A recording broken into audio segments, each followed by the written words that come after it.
ಸ್ನೇಹಿತರೆ, ಪ್ರಗತಿ ಚಾನಲ್ಗೆ ಆತ್ಮೀಯವಾದಂಥ ಸ್ವಾಗತ ಸ್ನೇಹಿತರೆ. ಇಂದಿನ ಅಡಿಕೆಯ ಧಾರಣೆಯನ್ನು ನೋಡ್ಕೊಂಡು ಬರೋಣ ಸ್ನೇಹಿತರೆ. ಹೊಸದಾಗಿ ಯಾರು ಯೂಟ್ಯೂಬ್ ಚಾನಲ್ ನೋಡ್ತಾ ಇದ್ದರೆ ಚಾನಲನ್ನು ತಪ್ಪದೇ ಸಬ್ಸ್ಕ್ರೈಬ್ ಆಗಿ.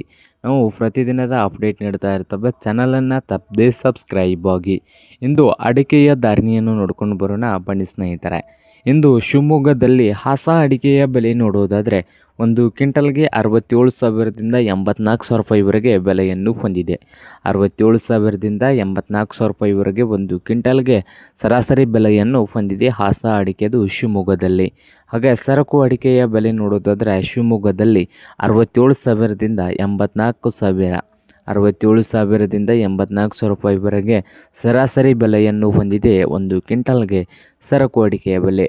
ಹಾಗೆ ನೋಡೋದಾದರೆ ಇಂದು ಬೆಟ್ಟೆ ಅಡಿಕೆಯ ಬೆಲೆ ನೋಡೋದಾದರೆ ಶಿವಮೊಗ್ಗದಲ್ಲಿ 58,000ದಿಂದ 59,000 58,000ದಿಂದ 59,000 ರೂಪಾಯಿವರೆಗೆ ಸರಾಸರಿ ಬೆಲೆಯನ್ನು ಹೊಂದಿದೆ ಶಿವಮೊಗ್ಗದಲ್ಲಿ ಬೆಟ್ಟೆ ಅಡಿಕೆಯ ಬೆಲೆ.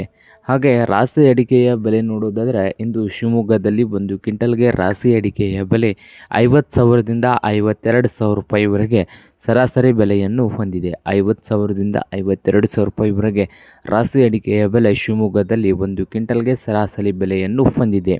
ಹಾಗೆ ಸಾಗರದಲ್ಲಿ ರಾಸಿ ಅಡಿಕೆಯ ಬೆಲೆ ನೋಡುವುದಾದರೆ 49,000ದಿಂದ 50,000 49,000ದಿಂದ 50,000 ರೂಪಾಯಿವರೆಗೆ ಸಾಗರದಲ್ಲಿ ರಾಶಿ ಅಡಿಕೆಯ ಬೆಲೆ ಒಂದು ಕ್ವಿಂಟಲ್ಗೆ ಸರಾಸರಿ ಬೆಲೆಯನ್ನು ಹೊಂದಿದೆ.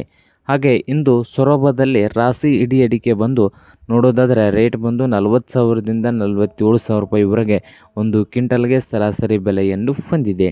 ಗೊರಬಲು ಅಡಿಕೆಯ ಬೆಲೆ ನೋಡೋದಾದರೆ ಶಿಕಾರಿಪುರದಲ್ಲಿ 39,000ದಿಂದ 41,000 39,000ದಿಂದ 41,000 ರೂಪಾಯಿವರೆಗೆ ಶಿಕಾರಿಪುರದಲ್ಲಿ ಗೊರಬಲು ಅಡಿಕೆಯ ಬೆಲೆ ಒಂದು ಕ್ವಿಂಟಲ್ಗೆ ಬೆಲೆಯನ್ನು ಹೊಂದಿದೆ.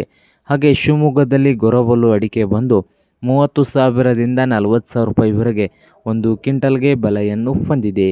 ಹಾಗೆ ಸಾಗರದಲ್ಲಿ ಕೆಂಪುಗೋಟು 35,000ದಿಂದ 36,000 ರೂಪಾಯಿವರೆಗೆ ಒಂದು ಕ್ವಿಂಟಲ್ಗೆ ಬೆಲೆಯನ್ನು ಹೊಂದಿದೆ ನೋಡಿ ಸ್ನೇಹಿತರೆ.